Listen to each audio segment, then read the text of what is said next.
transition here to talking about something that is a little bit different. Achim Berg alluded to it earlier. We're talking about the situation in Ukraine. Now, I know this sounds like a pivot, but go with me here. How many of you have ever been to the Berliner Bürgeramt? Put your hand up. That's it? Really? You guys count yourself lucky. Was it a seamless digital experience? Put your hand up. I see no hands. Without wanting to step on any toes, I want you to imagine for a minute the situation in Ukraine, okay?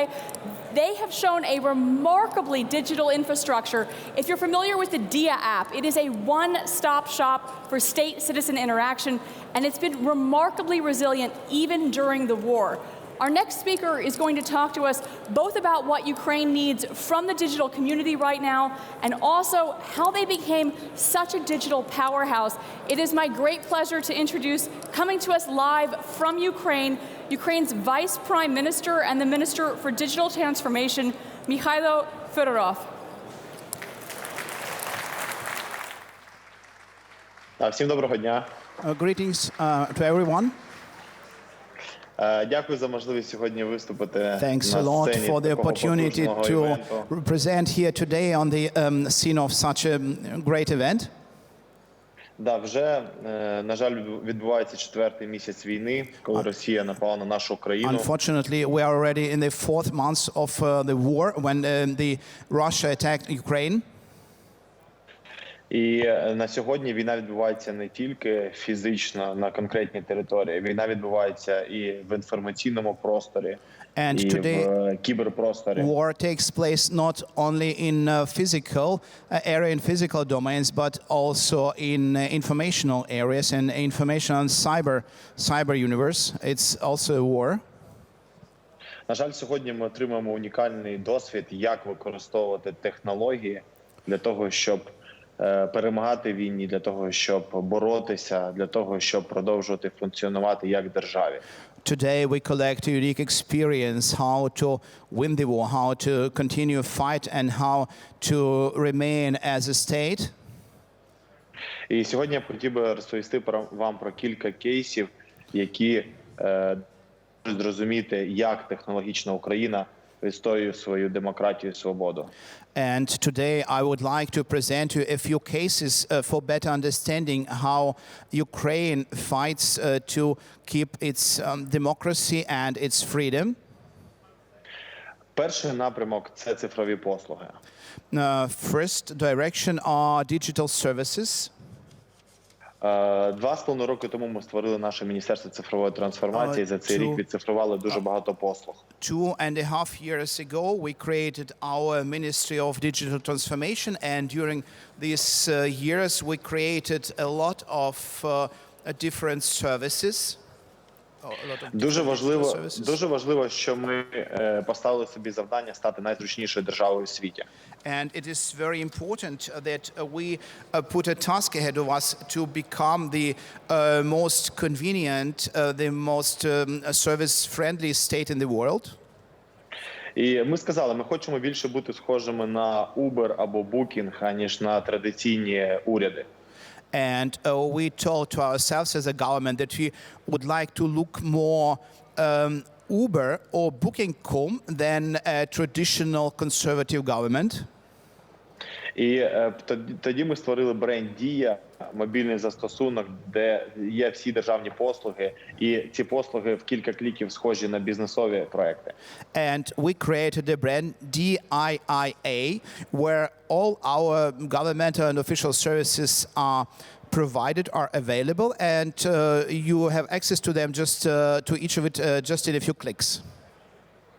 Наприклад, ми стали першою країною у світі, яка запустила електронний паспорт і зробила його повним аналогом звичайного паперового паспорту в державі. First of all, we become the first country in the world which launched electronic passport, which is a full analog to common traditional paper passport. І як це сьогодні? Також ми запустили найшвидшу реєстрацію бізнесу у світі. Besides, we launched the fastest in the world registration of a new businesses. І багато інших послуг. And a lot of different governmental services. І сьогодні 17,5 мільйонів українців користуються застосунком Дія трохи більше ніж за 2 роки. Це унікальний досвід розвитку цифрових продуктів на рівні держави. And today, this DIAA is being used by 17.5 millions of Ukrainians, and this is the unique example of such vast distribution of the electronic products on the level of the whole country, over the level of the whole state. І як нам допомагає подібна цифрова культура, яку ми створили під час війни? And the question is how this digital culture, which we already created, helps us, assists us during this war. Наприклад, коли почалася війна, ми змогли за кілька днів організувати таргетовану виплату в кілька кліків українцям, які проживають на території бойових дій. For example, when the war started, we just made it to arrange targeted paying out to the Ukrainians who live in the areas where fightings take place. Тобто система автоматично розуміє місце реєстрації людини, система розуміє, що там відбуваються бойові дії. The system automatically understands where a person is registered. The system understands that this area where fighting takes place. І система в кілька кліків дозволяє створити віртуальну картку, на яку отримати виплату, яка допоможе вам переїхати або задовольнити свої там першочергові потреби. And in a few clicks, the system allows you to create your virtual bank card, let's say, which allows then you to move from this area or at least to satisfy your first primary demands which you have. Якщо ракета потрапила в дом, де ви проживаєте, або ваше майно пошкоджено, ви можете в кілька кліків сповістити про це через застосунок Дія. If a missile got in your house or if it destroyed your property, then you may in a few clicks register this situation also in DIAA portal. І все це відбувається в кілька кліків, тому що Дія інтегрована з усіма базовими реєстрами і вміє обмінювати інформацію між цими реєстрами. And I would like to stress that all this happens just in a few clicks because our app DIAA is integrated with all the state registers and it may interchange the information with these registers in real time. And it takes only a few clicks. І кожна така послуга, вона запускається за лічені дні. І під час війни це є дуже важливим. And if you need to launch a new service like this, it will take you a few days only. And this high speed is especially important during the war. А тепер увага, як ще ми використовуємо застосунок Дія. And now attention please, I'll tell you how else we can use this DIAA app. Якщо ворожа техніка окупантів пересувається містом, яке, наприклад, тимчасово окуповано, або є скупчення окупантів, або є зброя, люди можуть авторизовані в Дії сфотографувати або зняти відео і відправити це нам. First of all, it's the so-called SEAL intelligence. It means that if, for example, the troops of the enemy or equipment of the enemy, of armor of the enemy is moving through a city or through a town, then the citizens of this town, the inhabitants, have a chance. They may make a photo, may just send a message, and may send it also through DIAA that enemy is here. Все це виводиться на окремий закритий дашборд, до якого через API інтегровані інші інформаційні системи спеціальних служб. And all this is being transferred through close protocol API also to the channels of the secret services which may make use of this information. Таким чином, ми збираємо в режимі реального часу через камери смартфону якісну інформацію про пересування окупантів для того, щоб боротися з ними. Like this, we collect in real time through the cameras of smartphones very important intel, which allows us to fight the occupants, to fight the enemy more efficiently. І це відрізняється від різних інших ботів, які можна використовувати в месенджерах, тим, що тут авторизовані користувачі, які деперсоналізовано відправляють таку важливу інформацію. And this differentiates from different chatbots, which are now just a lot of in internet, because here you have authorized users, which just send this coded, just protected information through special dedicated channels. Також, наприклад, ми використовуємо штучний інтелект і нейронні мережі для того, щоб створювати електронні підписи в застосунку. Besides, we use AI to create the electronic signatures in our app. Біометрія вашого обличчя перевіряється з біометрією в демографічному реєстрі і генерується електронний підпис в смартфоні.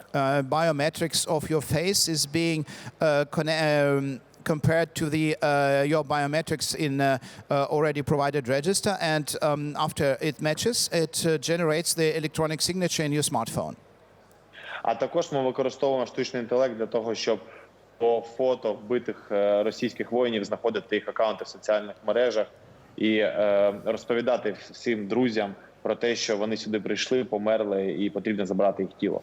Besides, we use AI to identify the faces of killed Russian soldiers to inform their friends, to inform their families that they came here as aggressors and they are dead now, and then please take their body. І такі послуги, які пов'язані з війною, ми запускаємо майже кожного тижня, і вони дозволяють уряду функціонувати і таргетовано допомагати українцям, які переміщуються по країні під час війни. And such services, such new services, we start during the war almost every week, and they help the government to assist Ukrainians which are moving inside the country, like internally displaced persons, and to provide them services also in new locations. Також ми використовуємо Starlink для того, щоб підтримувати інтернет в тих зонах, де зараз відбуваються бойові дії, і просто фіксований інтернет не може функціонувати.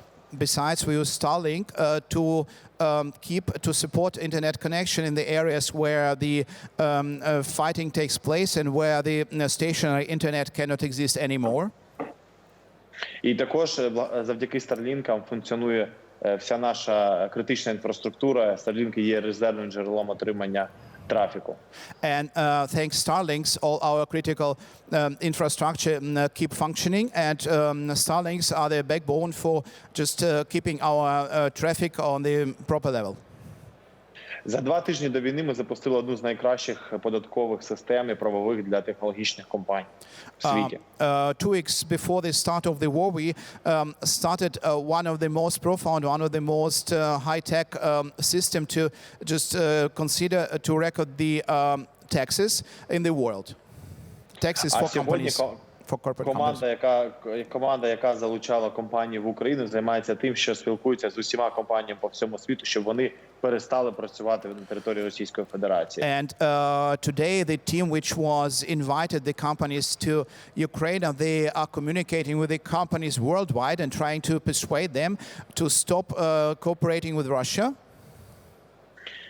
І цей напрямок ми називаємо цифрова блокада.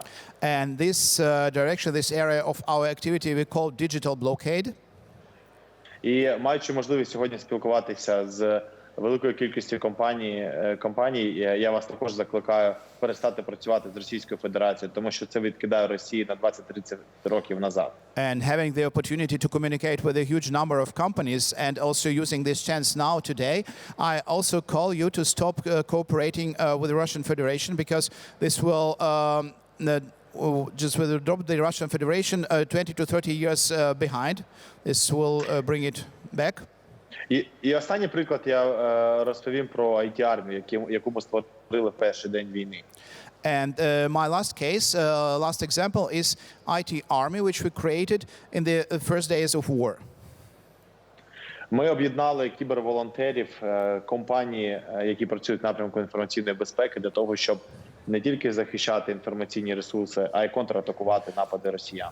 We unified cyber volunteers which work in the area of infosec, in order not only to protect our cyber resources, but also to counterattack and to attack the informatic resources of Russians. І ми багато говорити про наші успішні контратаки і про наш успішний захист. Але найголовніше, що 4-й місяць війни, а ми кожного тижня запускаємо нові послуги. Наша інфраструктура працює відмінно. And I may talk a lot about our counterattacks, about our successful cyber defense. we have a huge number of cases like this. But the most important is that our cyber infrastructure during the 4th month of war works in full functional mode, and that we start new services practically each week. І в чому успіх певної стійкості в технологічному напрямку нашої країни? And what is the secret of the success of this resilience, of technological resilience of Ukraine's cyber area? В тому, що у нас дуже талановиті спеціалісти і компанії, з якими ми співпрацюємо. Because we have highly talented specialists and companies with which we are cooperating. Ми робимо все для того, щоб все, що ми будуємо, було створено разом з бізнесом і разом з компаніями. Ми не тільки замикаємо все на державних всередині держави. And we make all in our efforts to coordinate it and to implement our projects together. Not only the government, but also businesses and companies have to be involved in it. Наш секрет швидкості в тому, що ми більше хочемо бути схожими саме на вас, на технологічні компанії.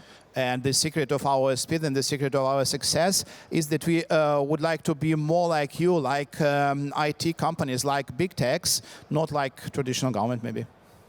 І я впевнений, що майбутнє всіх урядів в світі, майбутнє за тим, щоб бути схожими на те, як працюють ті компанії, бути компактними, ефективними, швидкими.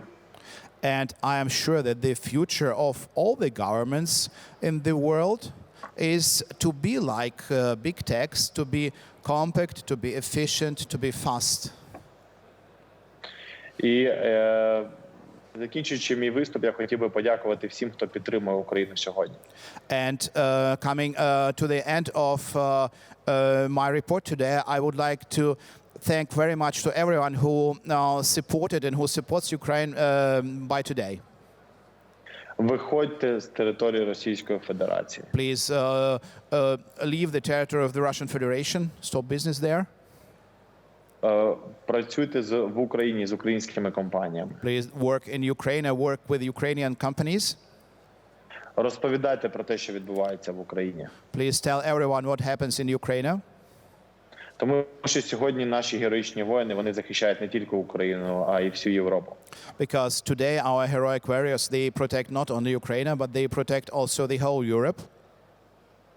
They defend the whole Europe. Thank you very much.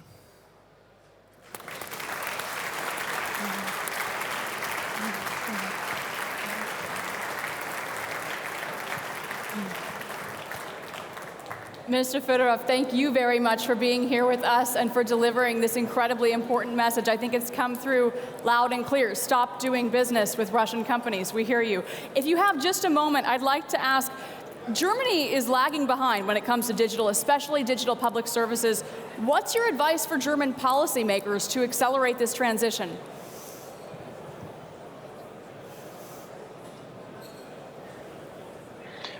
Насправді ми з німецьким урядом.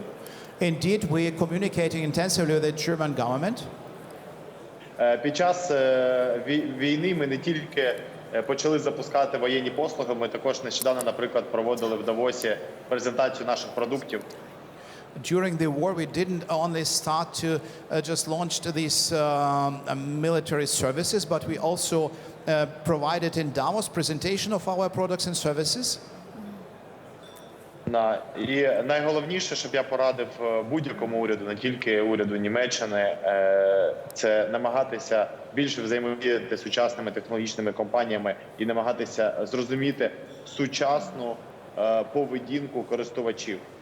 And the most important advice which I could give to any government in the world, not only to the German government, please try to cooperate more intensively with the big techs, with modern IT companies, with the most progressed of them, and please try to understand the behavior of internet users, of the most advanced of them. It is very important.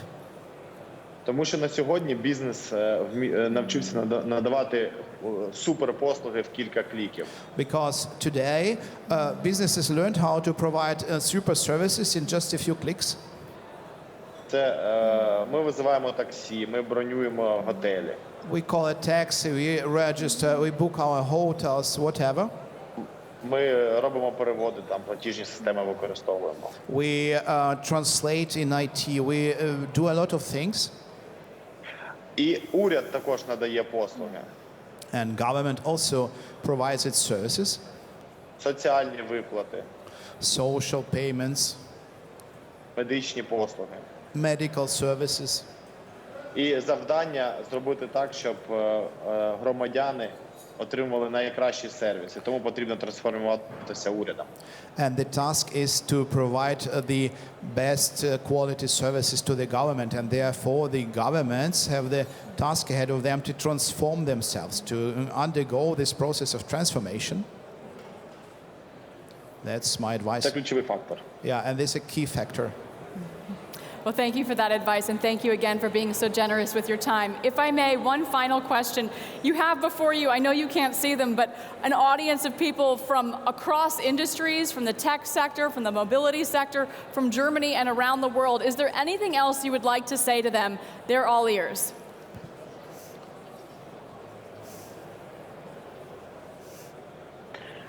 Я б хотів би всім сказати, що майбутнє саме за вами. I would like to tell everyone that future belongs to you. І саме завдяки вам в світі не з'явиться наступних Путінів і диктаторів. And thanks to your efforts, we expect that there will be no next Putin in the world and next dictator who may arrange such kind of disaster. Тому що таких людей, як ви, точно об'єднують цілі, які створені, завдання яких щось створювати цінність. Because such people as you are united by creative tasks, by creative purposes and creative activity. Тому за вами майбутнє, і я бажаю вам всім енергії. That's why the future belongs to you, and I wish you everyone just a lot of energy to be successful and to perform your tasks. Thank you so much, Minister Fedorov. We really appreciate those words and your time today. I hope you can hear the applause in here. Thank you so much, and we will take those words to heart. The future belongs to you.